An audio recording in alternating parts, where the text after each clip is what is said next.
Hello दोस्तों, GK उत्कर्ष IQ में आप लोग को स्वागत है। दोस्तों, Bihar police model practice set जो कि दोस्तों ज्ञान बिंदु जीएस एकेडमी दोस्तों यह जो है तैयार किया गया है। दोस्तों, इसमें जो भी क्वेश्चन है दोस्तों सिलेक्टेड क्वेश्चन है और एग्जाम भी उससे बहुत अच्छा ये सेट है। दोस्तों, आप लोग इस सेट को पूरा लगाइए।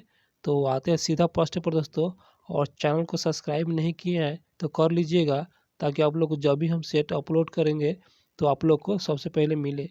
इसलिए आप लोग चैनल को सब्सक्राइब कर लीजिए। तो यहाँ पर दोस्तों मॉडल प्रैक्टिस सेट वन को यहाँ देखेंगे।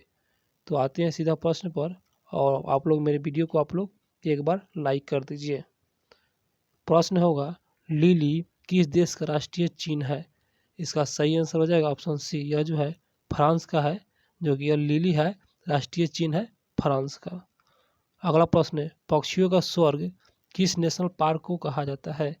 इसका सही आंसर ऑप्शन डी, केवलादेव घाना नेशनल पार्क, जो कि राजस्थान में है, और पक्षियों का स्वर्ग केवलादेव घाना नेशनल पार्क को कहा जाता है। अगला प्रश्न है, विश्व रेड क्रॉस दिवस मनाया जाता है? इसका सही आंसर ऑप्शन ए, 8 मई को मनाया जाता है विश्व रेड क्रॉस दिवस। आते हैं अगले प्रश्न पर। दोस्तों, सेट रिवीजन करना अति आवश्यक है, क्योंकि दोस्तों एग्जाम में जो भी क्वेश्चन होता है उस सभी क्वेश्चन का डाउट क्लियर हो जाता है, इसलिए आप लोग सेट रिवीजन जरूर कीजिए। प्रश्न है, निम्नलिखित में से कौन सा अनुच्छेद अंतर्राज्यीय परिषद का गठन से संबंधित है?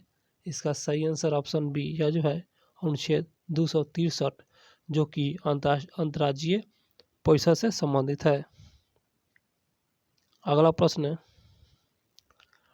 ट्रांसलेट इनटू हिंदी, हिंदी में करना है दोस्तों। यहाँ पर the work is not easy to finish, तो इसका सही आंसर ऑप्शन एक, काम समाप्त करना आसान नहीं है। अगला प्रश्न है, 6 नंबर क्वेश्चन पर आते हैं। निम्नलिखित में से कौन से न्यायाधीश भारत में जनहित याचिका की अवधारणा से प्रवर्तक रहे हैं? इसका सही answer option B, PN Bhagwati, जो कि यह न्यायाधीश जो कि भारत में जनहित याचिका अवधारणा से प्रवर्तक रहे हैं पीएन भगवती। अगला प्रश्न है, भारतीय संविधान की 8वीं अनुसूची मूल रूप से कितनी भाषाएं थी? तो मूल रूप से कितनी भाषाएं थी? इसका सही आंसर ऑप्शन एक दोस्तों, 14 भाषाएं थी, जो कि यह पहले का है। पहले कितने भाषाएं थी? तो 14 भाषाएं थी। आप लोग इसे याद रखिएगा। और दोस्तों बता दें, वर्तमान में अभी 22 भाषा है वर्तमान में। अगला प्रश्न है, निम्नलिखित में से कौन सा एक मौलिक अधिकार का सबसे सटीक वर्णन है? इसका सही आंसर ऑप्शन सी, संविधान द्वारा प्रवर्तक और सुरक्षित समाप्त अधिकार, जो कि यह मौलिक अधिकार का सबसे सटीक वर्णन किया गया है, संविधान द्वारा प्रदत्त और सुरक्षित समस्त अधिकार। अगला प्रश्न है, घरों और व्यक्तिगत उपयोग में आने वाले पीसी वास्तव में है? इसका सही आंसर हो जाएगा, इसका आंसर ये कि यह माइक्रो कंप्यूटर के अंतर्गत आता है पीसी।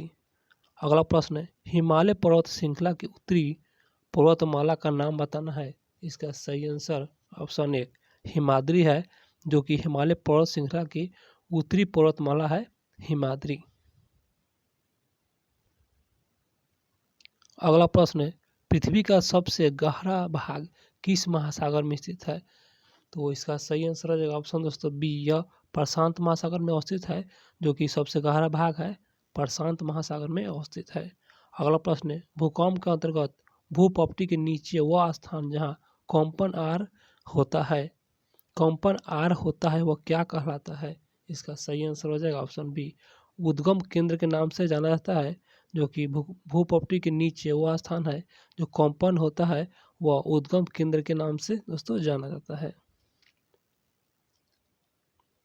अगला प्रश्न है, काकरापारा भारत का एक परमाणु ऊर्जा केंद्र है, यह किस राज्य में है? बहुत अच्छा सवाल है, बहुत आसान सवाल है, जो कि गुजरात में है। इसका आंसर एक, गुजरात में है। अगला प्रश्न है, निम्नलिखित में से किस वर्ष बंगाल विभाजन की घोषणा की गई थी? तो दोस्तों यह जो है बंगाल विभाजन की घोषणा किया गया था किस वर्ष? तो इसका सही आंसर हो जाएगा ऑप्शन ऑप्शन दोस्तों 1 1905 में किया गया था बंगाल विभाजन का घोषणा। अगला प्रश्न पाते हैं नील आंदोलन का कहाँ हुआ था, नील आंदोलन कहाँ हुआ था। इसका सही आंसर ऑप्शन सी यह बंगाल में देखो दोस्तों हुआ था, नील आंदोलन बंगाल में हुआ था। अगला प्रश्न निम्नलिखित में से किस आंदोलन के दौरान करो या मरो का नारा दिया गया था। इसका सही आंसर ऑप्शन डी भारत छोड़ो आंदोलन के दोस्तों दौरान करो या मरो का नारा दिया गया था। अगला प्रश्न है जापान द्वारा पर्ल हार्बर पर आक्रमण किया गया था तो कब किया गया था। इसका सही आंसर ऑप्शन 1 7 दिसंबर 1941 को किया गया था। यह पर्ल हार्बर पर किया गया था दोस्तों। और जो पर्ल हार्बर है यह जो है जापान द्वारा किया गया था। पर्ल हार्बर पर आक्रमण 7 दिसंबर 1941 में किया गया था। अगला प्रश्न है संयुक्त राष्ट्र संघ की ध्वज का राष्ट्रभूमि किस रंग का है। तो इसका सही आंसर ऑप्शन डी यह हल्का नीला है, जो कि संयुक्त राष्ट्र संघ का एक ध्वज है, जो कि पृष्ठभूमि जो है ना उसका हल्का नीला है। आप लोग इसे याद रखिएगा, बहुत अच्छा क्वेश्चन है। 19 नंबर प्रश्न है डी मार्गन नियम जो है यह जो है यहाँ पर दोस्तों भरना है। तो इसका सही आंसर हो जाएगा ऑप्शन सी। तो दोस्तों आप लोग इसे बना लीजिएगा, इसका PDF टेलीग्राम पर उपलब्ध करा देंगे, आप लोग इसे सॉल्व कर लीजिएगा। मैथ और रीजनिंग का हम आप लोग को GK GS सिर्फ देखने वाले हैं। यहाँ पर दोस्तों यहाँ पर असुविधा है, यहाँ पर नहीं बता सकते हैं मैथ और रीजनिंग, यह बोर्ड नहीं है इसलिए। तो आप लोग GK और GS बताएंगे और टेलीग्राम पर इसका PDF आप लोग वहाँ से लेकर बना लीजिएगा। तो इसके आंसर बता दे रहे हैं। इसके आंसर 21 नंबर प्रश्न है संध्या और रात्रि के बीच का समय के लिए सर्वाधिक उपयुक्त शब्द है। तो इसका सही आंसर हो जाएगा ऑप्शन सी यह गोधूल हो, जो कि संध्या और रात्रि के बीच समय के सर्वाधिक उपयुक्त शब्द है गोधूली। दोस्तों गोधूली है। अगला प्रश्न है मीराबाई किस काल की कवित्री है। तो किस काल की कवित्री है मीराबाई। इसका आंसर यह भक्ति काल के है दोस्तों मीराबाई। अगला प्रश्न है सदाचार की तवीज के लेखक कौन है। सदाचार के तवीज के लेखक, इसका सही answer option B Harishankar Parsai सदाचार के तवीज के लेखक। अगला प्रश्न है मानव विकास रिपोर्ट किस संगठन द्वारा प्रकाशित की जाती है। बहुत अच्छा सवाल है। इसका आंसर यह UNDP द्वारा प्रकाशित किया जाता है मानव विकास रिपोर्ट। अगला प्रश्न है महालनोबिस समिति का संबंध बताना है। इसका सही आंसर ऑप्शन बी यह जो है राष्ट्रीय आय से संबंधित है, जो कि महालनोबिस अर्थात PC महालनोबिस राष्ट्रीय आय से संबंधित है। अगला प्रश्न है निम्नलिखित में से कौन सी एक भेड़ की नस्ल है। तो बहुत अच्छा प्रश्न है। इसका आंसर बी शाहवादी जो है ना एक भेड़ की नस्ल है। अगला प्रश्न है डायनामाइट में मुख्य रूप से होता है। तो बहुत अच्छा प्रश्न है, मुख्य रूप से होता है। तो इसका सही आंसर हो जाएगा ऑप्शन बी यह जो है नाइट्रोग्लिसरीन, जो कि डायनामाइट में मुख्य रूप से उपलब्ध होता है। अगला प्रश्न है मुख से निकलने वाली लार पाचन करती है। इसका सही आंसर हो जाएगा ऑप्शन बी स्टार्च का पाचन करता है, जो कि मुंह से निकलने वाला जो लार होता है वह स्टार्च का पाचन करता है। अगला प्रश्न है बरसात के बूंद के गोलाकार होने का कारण। बहुत अच्छा प्रश्न है दोस्तों, ये क्वेश्चन रिपीट करते हैं बार बार सभी एग्जाम में। इसका आंसर बी पृष्ठ तनाव, जो कि दोस्तों बरसात का जो बूंद होता है वह गोलाकार होता है पृष्ठ तनाव के कारण। अगला प्रश्न है प्रयोगशाला उपकरणों के निर्माण में किस कांच का प्रयोग किया जाता है। इसका सही आंसर हो जाएगा ऑप्शन बी यह जो है पाइरेक्स कांच का उपयोग किया जाता है, जो कि प्रयोगशाला के उपकरणों में निर्माण में किया जाता है। अगला प्रश्न है निम्नलिखित में से कौन सा प्रभाव रामन प्रभाव से प्रकाशित सादृश्य है। तो इसका सही आंसर ऑप्शन सी यह दोस्तों है कॉम्पॉन्टन प्रभाव जो यह प्रभाव जो रामन प्रभाव के प्रकाशित सादृश्य से है कॉम्पॉन्टन प्रभाव। अगला प्रश्न है निम्नलिखित में से कौन सा खनिज तत्व अम्ल क्षार संतुलन जल संतुलन एवं तंत्रिकाओं की कायिकी में मदद करती है।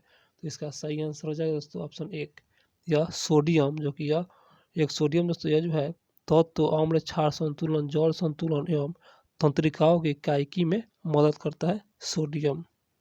अगला प्रश्न है गैस एजेंसियों द्वारा सिलेंडरों में भर कर दी जाने वाली कुकिंग गैस है वो कौन सा कुकिंग गैस है?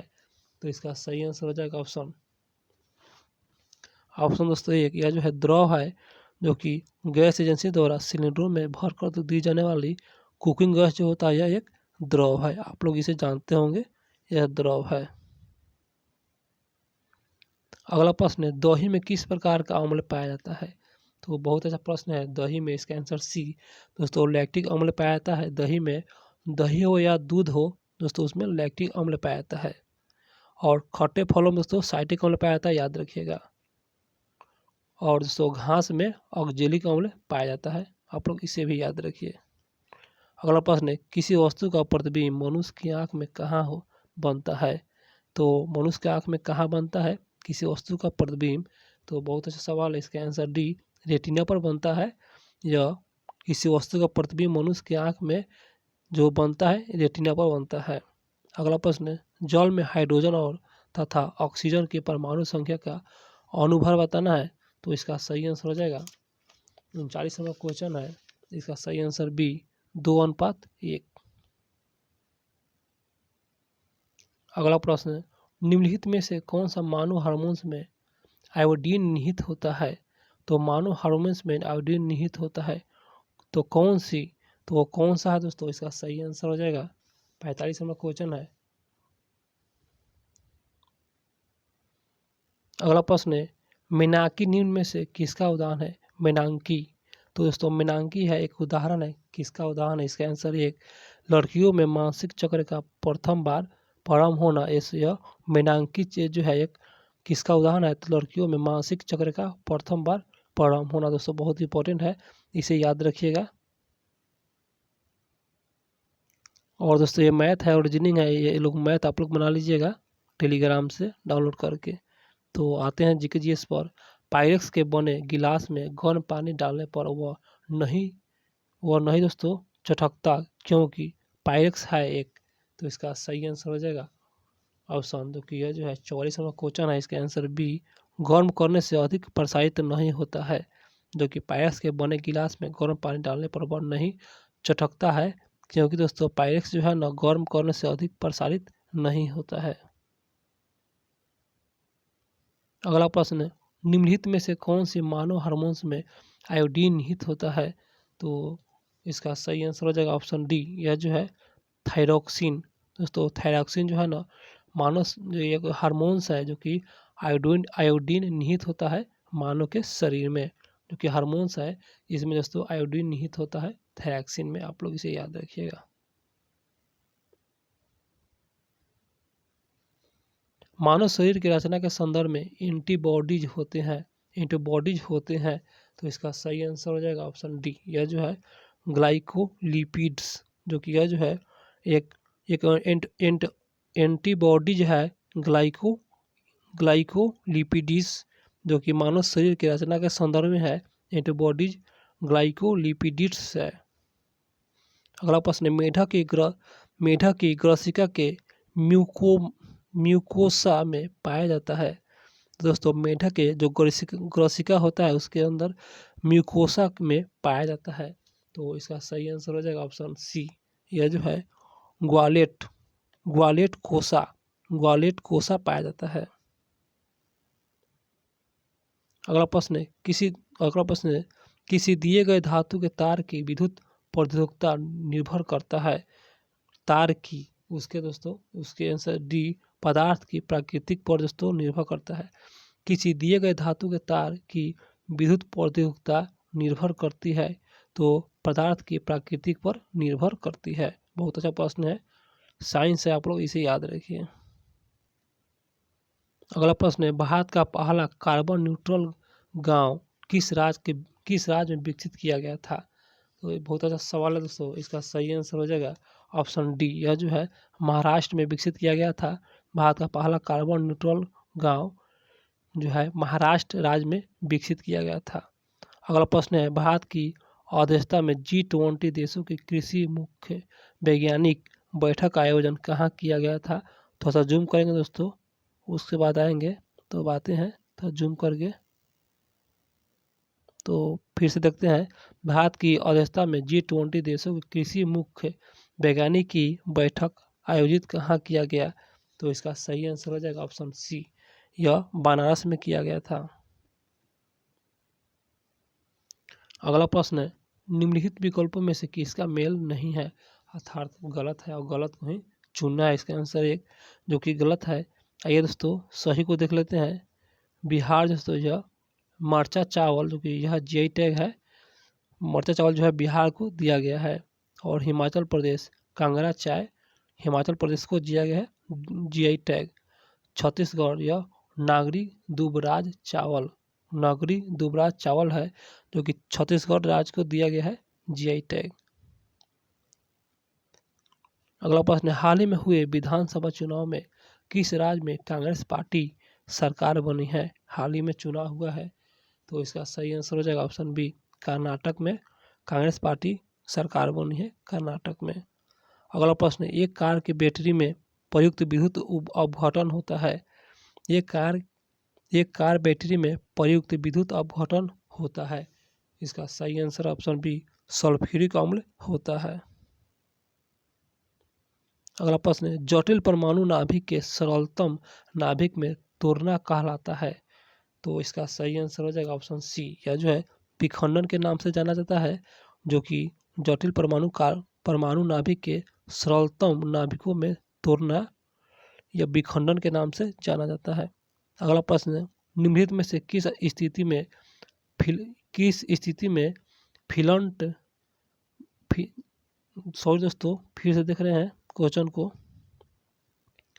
निम्नलिखित में से किस स्थिति में लिफ्ट में बैठा व्यक्ति लिफ्ट के छत से टकरा जाएगा, किस स्थिति में। इसका सही आंसर हो जाएगा ऑप्शन सी, यह जो है इसका आंसर सी हो जाएगा। आप लोग इसे याद रख लीजिएगा।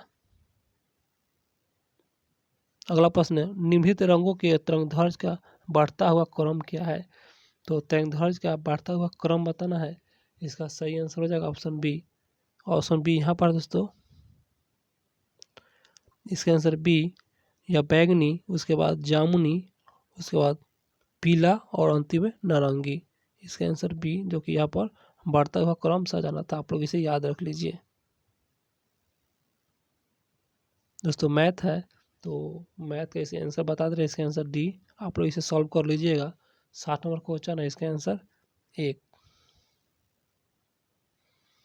वाक्य पूर्ण रूप होने पर कौन सा चिन्ह लगाया जाता है।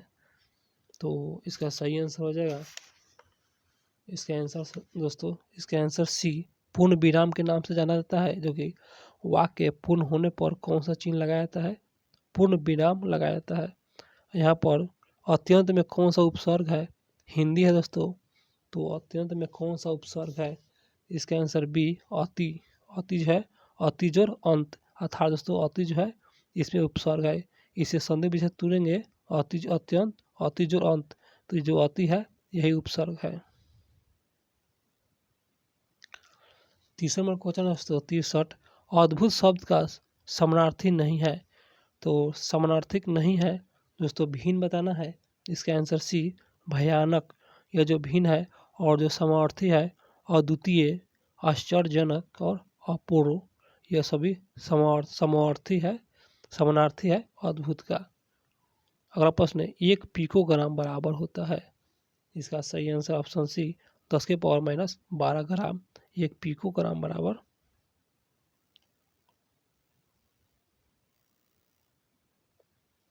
अगला प्रश्न है, प्राकृतिक में सबसे अधिक मात्रा में पाया जाने वाला कार्बनिक यौगिक जो कि प्राकृतिक में।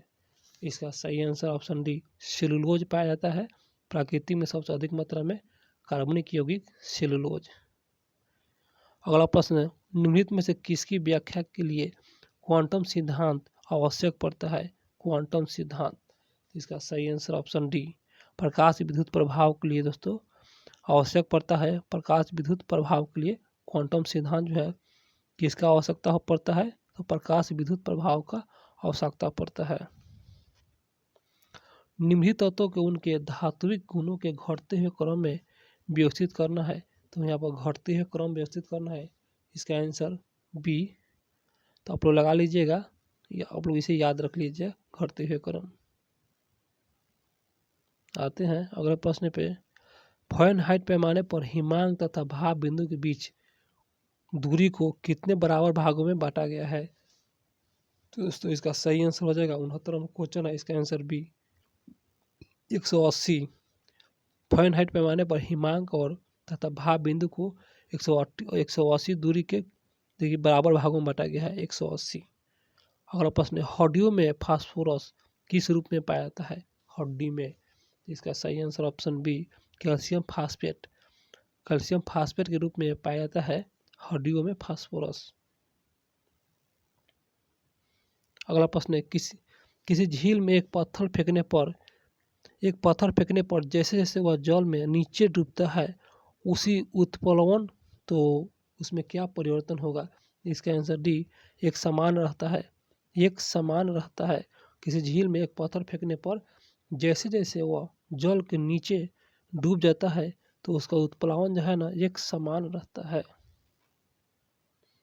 अगला प्रश्न है, भारत का सबसे ऊंचा बांध, तो बहुत अच्छा प्रश्न है, 72 नंबर क्वेश्चन है, इसका आंसर बी टिहरी बांध, जो कि दोस्तों ये सबसे ऊंचा बांध है।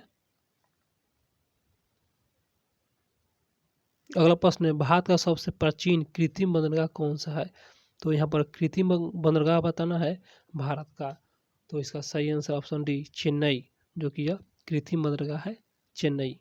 अगला प्रश्न है, गुलाबी क्रांति का संबंध, इसका सही आंसर ऑप्शन ए दोस्तों यह जो है गुलाबी क्रांति है जो कि प्याज से संबंधित है, यह प्याज से ही है, सही क्वेश्चन है, गुलाबी क्रांति प्याज से है दोस्तों। यहाँ पर आप लोग को लग रहा है दोस्तों झींगा, दोस्तों झींगा से भी होता है गुलाबी क्रांति और प्याज से भी होता है, इसलिए दोस्तों ये क्वेश्चन सही है, आंसर भी सही है, आप लोग डाउट नहीं कीजिएगा। अगला प्रश्न है, नई आर्थिक नीति कब घोषित की गई? तो इसका सही आंसर ऑप्शन सी 24 जुलाई 1991 को नई आर्थिक नीति घोषित किया गया था। अगला प्रश्न है, भजन वैष्णो जन तो तने कहिए पीर पराई जरे रे की रचना किया गया था, किनके द्वारा किया गया था? तो यह जो है इसका आंसर सी, यह जो है नरसिंह मेहता द्वारा किया गया था। भजन वैष्णो जन तो तेने कहिए पीर पराई जने रे, नरसिंह मेहता द्वारा यह रचना किया गया था। अगला प्रश्न है, हम्पी नगर किन दो नदियों के घाटी के बीच स्थित है? हम्पी नगर, इसका सही आंसर ऑप्शन डी तुंगभद्रा और कृष्णा नदी के बीच है। हम्पी नगर तुंगभद्रा और कृष्णा नदी के बीच। अगला प्रश्न है, चीन के शासकों द्वारा चीन का मशहूर दीवार बनाने का मूल उद्देश्य क्या था? इसके आंसर बी, जो कि आक्रमणकारियों के से रक्षा करना, यही उद्देश्य था चीन के शासकों द्वारा चीन का मशहूर दीवार जो है जो बनाया गया था, इसका यही उद्देश्य है आक्रमणकारियों के से सुरक्षा करना। अगला प्रश्न है, निम्नलिखित में से किस भाषा में महावीर द्वारा अपनी शिक्षा व प्रचार प्रसार किया गया था? किस भाषा में? तो भाषा बताना है, इसका आंसर सी प्राकृतिक भाषा में दिया गया था महावीर द्वारा शिक्षा, और जो शिक्षा जो प्रचार प्रसार हुआ था प्राकृतिक भाषा में। अगला प्रश्न है, कर्क रेखा किस राज्य में नहीं गुजरता है? गलत को चुनना है, इसका आंसर बी, जो कि उड़ीसा से नहीं गुजरता है कर्क रेखा। और दोस्तों बता दें कर्क रेखा 8 राज्य से गुजरता है, तो इसमें जो है देख लेते हैं, राजस्थान, छत्तीसगढ़ और त्रिपुरा, जो कि सही है, उड़ीसा से नहीं गुजरता है। अगला प्रश्न है, निम्नलिखित यामोत्तर में से कौन सा भारत का मानक यामोत्तर है? तो इसका सही आंसर हो जाएगा ऑप्शन सी 82 पूर्वी, जो है यह जो है यामोत्तर भारत का मानक यामोत्तर है 82 डिग्री पूर्वी। अगला प्रश्न है, निम्नलिखित में से जापान का महत्वपूर्ण सूती वस्त्र उत्पादन केंद्र, तो सूती वस्त्र उत्पादन केंद्र बताना है, इसका सही आंसर ऑप्शन एक ओसाका। ओसाका जो है सूती वस्त्र के लिए उत्पादन के लिए केंद्र है, प्रसिद्ध है, जो कि जापान का है, एक ओसाका एक जगह है। अगला प्रश्न है, विश्व जनसंख्या रिपोर्ट 2023 के अनुसार अधिक जनसंख्या वाले देशों के समूह से कौन सा आरोही क्रम में सही है? इसका सही आंसर ऑप्शन डी, यह जो है भारत, चीन, यूएसए अर्थात संयुक्त राष्ट्र अमेरिका और ब्राजील, जो कि विश्व जनसंख्या रिपोर्ट 2023 के अनुसार अधिक जनसंख्या वाले बताना है अधिक, तो भारत, चीन, यूएसए और ब्राजील। आप लोग इसे याद रख लीजिएगा, ये क्वेश्चन दोस्तों एग्जाम में पूछ सकता है। अगला प्रश्न है मंत्रि परिषद सामूहिक रूप से किसके प्रति उत्तरदायी होते हैं? तो किसके प्रति उत्तरदायी होते हैं? इसका आंसर एक लोकसभा के प्रति उत्तरदायी होता है। क्वेश्चन दोस्तों ये क्वेश्चन इंपॉर्टेंट है, इसे रिपीट कर दे रहे हैं। मंत्रि परिषद सामूहिक रूप से किसके प्रति उत्तरदायी होता है? तो लोकसभा के प्रति उत्तरदायी होता है। यहाँ पर दोस्तों क्वेश्चन में सामूहिक रूप होना चाहिए, आप लोग इसे याद रखिएगा। अगला प्रश्न है बिहार विधान परिषद में सदस्यों की संख्या। तो सदस्यों की संख्या इसका आंसर सी, यह 75 है। विधानसभा जो कि बिहार का है 75 है सदस्यों की संख्या। निम्नलिखित में से किस राज्य में लोकसभा सीटों की संख्या सबसे अधिक है? तो इसका आंसर डी मध्य प्रदेश, जो कि सबसे सीटों की संख्या अधिक है मध्य प्रदेश में लोकसभा की सीट। अगला प्रश्न पे आते हैं राष्ट्रीय मानवाधिकार आयोग के अध्यक्ष कार्यकाल कितने वर्ष के होते हैं? तो इसका आंसर बी 3 वर्ष, मात्र 3 वर्ष राष्ट्रीय मानवाधिकार आयोग के अध्यक्ष का जो है कार्यकाल 3 वर्ष होता है।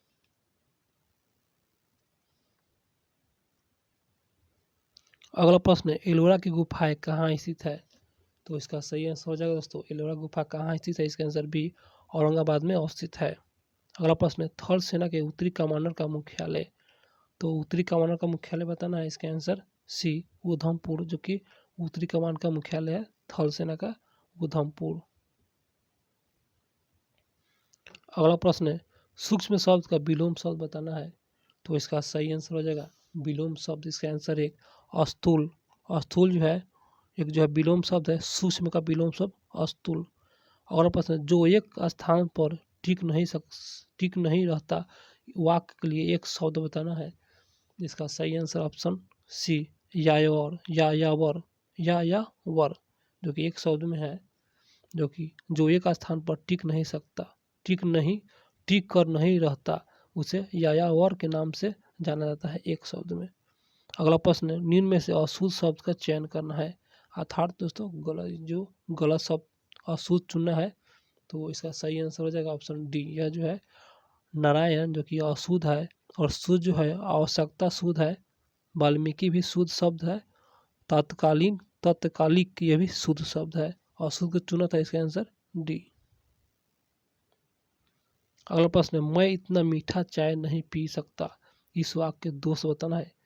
तो इसका सही आंसर ऑप्शन एक, यह जो है अंतविति,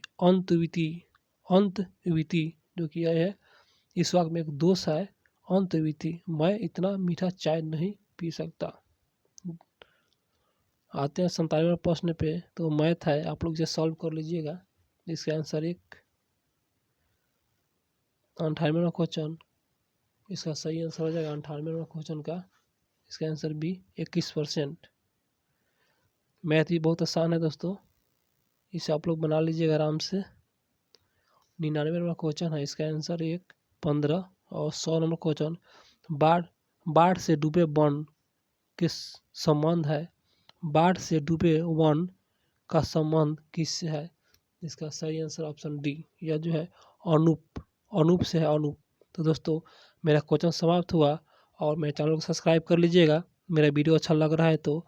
और दोस्तों बता दें हम जो है दोस्तों सेट डेली अपलोड करेंगे, आप लोग डेली देखिएगा दोस्तों। इस चैनल पर डेली सेट अपलोड होगा, या बिहार एसएससी का हो, या बिहार पुलिस का हो, या बिहार दरोगा का हो, डेली सेट अपलोड होगा दोस्तों। तो आप लोग ज़रूर देखिएगा, और मेरे चैनल को सब्सक्राइब कर लीजिए, ताकि जब भी सेट अपलोड करूं तो आप लोग को सबसे पहले आपको मिले। इसलिए मेरे चैनल को सब्सक्राइब ज़रूर कीजिएगा, भूलिएगा नहीं।